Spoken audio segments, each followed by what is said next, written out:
Сәлеметсіздер ме? Бүгін біз сіздермен үй жағдайында дәмді әрі қытырлақ вафли жасап үйренетін боламыз.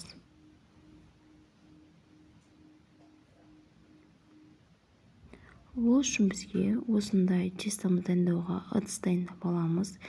5 жұмыртқа, маргарин, қант және де ұн қажет болады. Ең алдымен бөлме температурасына маргаринге қантымызды қосып, жақсырап араластырып аламыз. Венчикпен немесе миксермен араластырсаңыздар болады.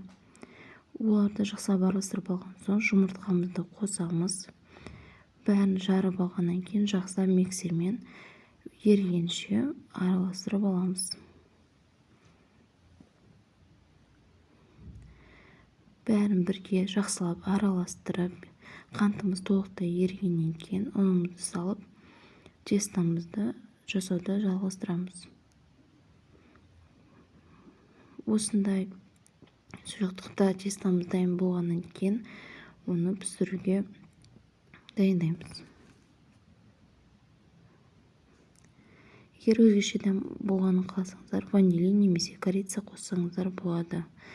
Сұйықтығымызды вафельницамыз қыздырып алған соң осылай құйып алып, біртіндеп пісіріп аламыз.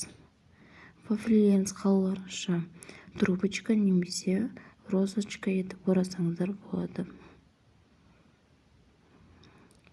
Біздің вафлиміз дайын, өте қытырлақ әрі дәмді болып шықты. Сіздер де үйлеріңізде осылай жасап көріңіздер. Ас болсын.